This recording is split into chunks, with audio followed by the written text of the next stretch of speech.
Olá, terceiro ano, tudo bem? Então vamos dar continuidade às nossas aulas de geografia? Gente, primeiro capítulo do segundo bimestre a gente tratou sobre a globalização, né? Os sistemas que compõem um mundo globalizado. E agora a gente está vendo a globalização dos fluxos financeiros, né? E de capitais. Então, dando continuidade, nós já fizemos análise econográfica, já demos uma olhadinha qual que é a diferença entre capitais e investimentos. Já diferenciamos o que é um capital especulativo, né, de um capital produtivo, tá? Falamos um pouquinho sobre os paraísos fiscais, lembram o que significa isso e o que isso tem a ver com a lavagem de dinheiro? E hoje nós vamos ver aqui o que é a lavagem de dinheiro, tá? A nossa apostila, ela traz o seguinte, olha só. Lavagem de dinheiro caracteriza-se por um conjunto de operações comerciais ou financeiras que buscam a incorporação na economia de cada país, de modo transitório ou permanente, de recursos, bens e valores de origem ilícita. E se desenvolvem por meio de um processo dinâmico que envolve teoricamente 3 fases independentes, com frequência ocorrem simultaneamente. Então, olha lá as fases da lavagem de dinheiro. Primeiro tem a colocação, tá? Esse dinheiro adquirido de maneira ilícita, corrupção, tráfico de drogas, roubo, qualquer coisa que vocês puderem imaginar que seja ilícito, que seja crime e que gere riqueza, para o dinheiro ser incorporado à economia, ele passa por esse processo que se chama lavagem de dinheiro. Então, olha lá. Digamos que o nosso querido político está aqui, ele dá esse dinheiro, tá, para pessoas, para doleiros. Eles vão levar para paraísos fiscais, né? Lugares que não te perguntam a origem desse dinheiro. E depois que esse dinheiro já estiver em paraísos fiscais, em contas bancárias, você pode começar a comprar bens, né? Com esse dinheiro, certo? Então eu trouxe aqui algumas imagens, né? Sobre a lavagem de dinheiro. Aqui a gente tem propina, como que funciona bastante aqui no Brasil. Então nós vemos sempre quando a gente fala de lavagem de dinheiro, geralmente está ligado a políticos, né? Escândalos políticos. Vamos falar também nesse capítulo sobre os cybercrimes, tá? Então aqui a gente tem o dinheiro proveniente do tráfico, fraudes financeiras na internet, esses famosos sistemas de pirâmide, né? E mais recente nós tivemos o Anonymous Brasil, que roubou informações financeiras, né? E permitiu que várias pessoas pudessem dar golpes, né? Fraudar o sistema financeiro de maneira eletrônica. Continuando. Pessoal, o que são commodities, tá? Para vocês entenderem o que é uma commodity e por que isso é negociado na Bolsa de Valores, tá? Corresponde a mercadorias provenientes de cultura... Dando continuidade, nós vamos ver o que são commodities, pessoal. Nós já vimos, né, no capítulo anterior que o petróleo é uma das mais caras commodities atualmente, o barril de petróleo, né? E ele é, inclusive, negociado na Bolsa de Valores. Então, quando você tem algo, um produto com valor, com interesse mundial muito grande, você pode negociar esse produto na Bolsa de Valores, tá? Isso é uma commodity. Olha o que a apostila fala. Correspondem a mercadorias provenientes de cultivo, extração ou com um grau mínimo de industrialização a serem negociadas globalmente. Tem seus preços determinados pelas oscilações do mercado internacional. Então, se o mundo precisa de petróleo, né, está todo mundo rodando, o preço do barril vai subir. Agora, com a pandemia, nós tivemos inclusive o barril com preço negativo. Por quê? Porque quem calcula esse preço do barril são computadores, são sistemas, né, que evidenciaram o seguinte: com a pandemia, com todo mundo em casa, as pessoas deixaram de utilizar combustível nos postos de gasolina. Consequentemente, as refinarias não precisaram colocar mais combustível lá, então mantiveram seu estoque.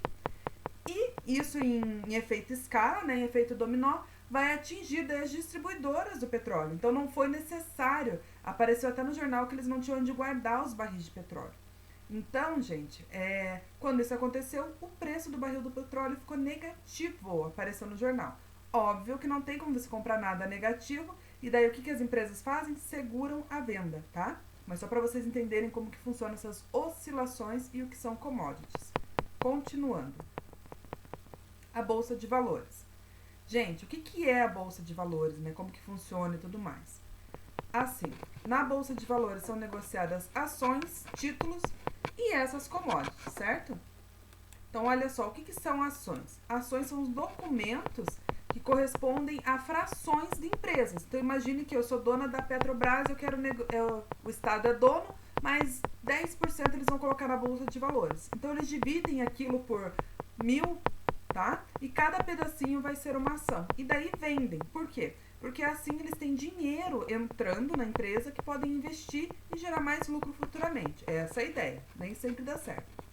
E tem também, além das ações, né, um outro tipo de papel, que é esse o nome que eles dão para as coisas que a gente negocia na bolsa, são os títulos, que são documentos que certificam a propriedade de um valor ou bem, tá? Inclusive alguns títulos como de dívida pública ou de títulos como do Tesouro Nacional.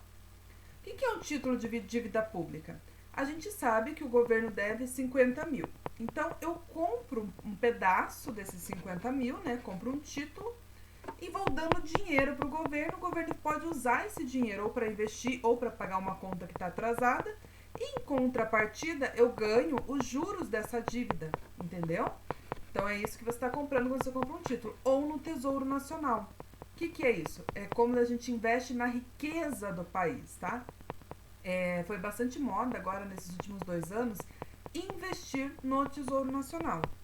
Então, você dava dinheiro para o governo para que ele aumentasse essa riqueza, né? Pudesse investir e tudo mais. E, passado um tempo, ele te devolvia isso corrigido, né? Mas nossa, qual que é o lucro disso? O lucro é o seguinte, imagine se 1 milhão de pessoas investirem R$1 no Tesouro Nacional. O que acontece? O governo vai ter R$1 milhão. Quanto que rende R$1 milhão? Bem mais do que R$1, certo? Então, as taxas, e ainda você pode investir esse 1 milhão e fazer 2, né? Nesse tempo que tem que ficar lá aplicado. E com R$1 já não dá para investir muita coisa. Então, essa é a lógica da coisa, tá? Juntar de pouquinho em pouquinho até se ter um montão, e daí se investir um montão para se lucrar um montante maior ainda, tá bom? Então, assim, antigamente a Bolsa de Valores, gente, provavelmente vocês não vão lembrar disso, mas era assim, tá? Era uma bagunça, as pessoas negociavam as coisas no grito. Tinha aqui o chamado pregão, que é uma tabela, né, um gráfico, que vai atualizando o valor das coisas e as pessoas negociavam no grito, quem estava vendendo e quem estava comprando. Atualmente isso não existe mais, tá? Ela é assim, ó, totalmente eletrônica e as pessoas fazem essas operações online. Então, se compra e se vende empresas, se aplica uma grande quantidade de dinheiro, tudo online, tá? Continuando, o endividamento e a dependência. Eu tô falando das questões que aparecem pra gente na página 36 e 37 da apostila, tá? Gente, o que são a dívida interna e a dívida externa do país? Dívida interna é o que ela deve ali dentro, tá? Dentro dos limites do país e para as empresas de capital nacional. Quando eu falo em dívida externa, é o que ela deve para o FMI, para o Banco Mundial, para investidores, né? Pessoas que emprestam dinheiro, mas que são estrangeiros. E a dívida externa bruta, eu tô falando da dívida somada tanto do governo quanto do setor privado, tá bom? O que acontece? Se vocês olharem aqui, né, os países, de acordo com a nossa apostila, os países com maior dívida externa estão aqui, olha só. Estados Unidos, Reino Unido, Alemanha, França, Japão, Luxemburgo. Então, esses países são os que mais devem, tá? Então, olha aqui o valor da dívida em bilhões de dólares. Só que, deve ser, nossa, professora, mas os Estados Unidos está endividado, Reino Unido, França, Japão, que são países de primeiro mundo. Sim, eles estão endividados, mas quando eu falo de dívida externa, eu tenho que lembrar do seguinte, do PIB do país. Por exemplo, os Estados Unidos devem 15, mas o PIB deles provavelmente é 45, é 3 vezes mais do que isso. Alguns países, aí a gente já tem que ficar com a luzinha mais acesa. Por exemplo, o Reino Unido, né? A Alemanha, os outros países aqui da lista, tá? Brasil, será que o nosso PIB vai dar conta dessa dívida? Então, sempre quando eu falar de dívida externa, eu tenho que fazer essa relação com o PIB, tá, gente? Para saber se o país é capaz de pagar aquilo ou não. Moratória, tá? É quando um país não consegue mais pagar aquela dívida. Opa, voltando aqui.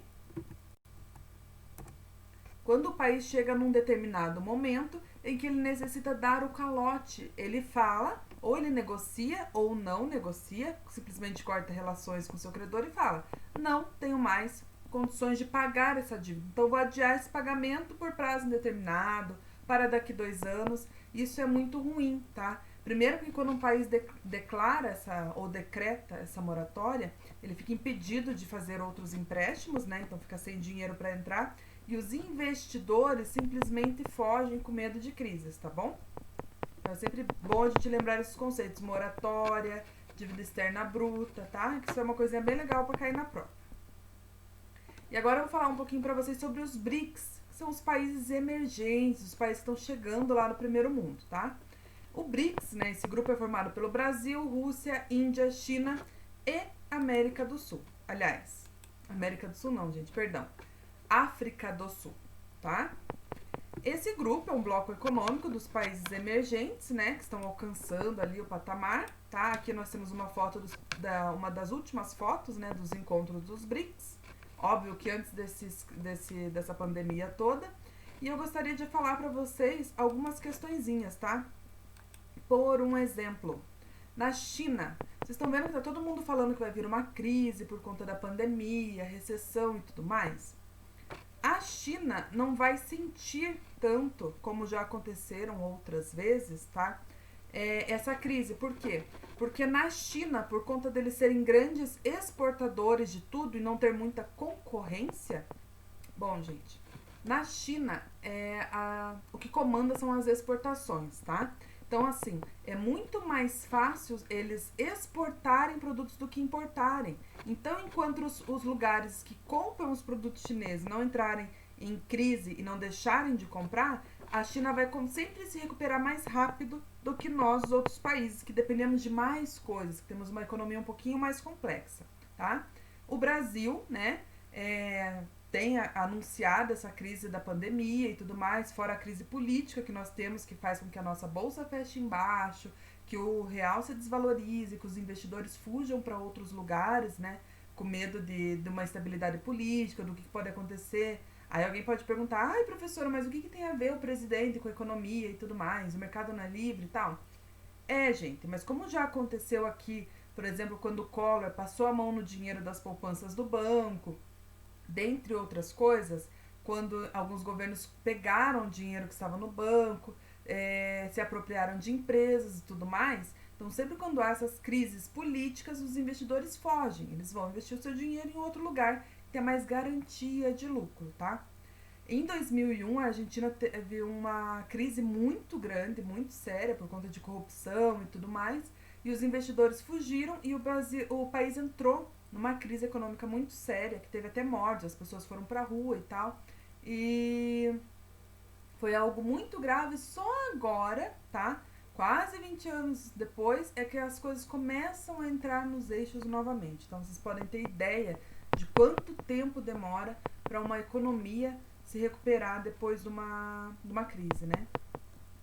Nós tivemos em 2008 a crise nos Estados Unidos também, que apesar de não fazer parte do BRICS, né, porque é um país de primeiro mundo, vale a pena ser mencionado. O que aconteceu? Vocês sabem que as empresas têm liberdade de comércio, né? O governo não modera tudo. Ele modera, mas não é tão impositivo assim. E o que os bancos fizeram? Nós vamos inventar um novo modo de crédito. Nós vamos te dar dinheiro, em troca disso você hipoteca a sua casa. Você dá a sua casa em garantia. E o que as pessoas fizeram? Mas isso para todo mundo, para todo tipo de pessoa. As pessoas foram lá nos bancos, pegaram esse dinheiro e hipotecaram as casas.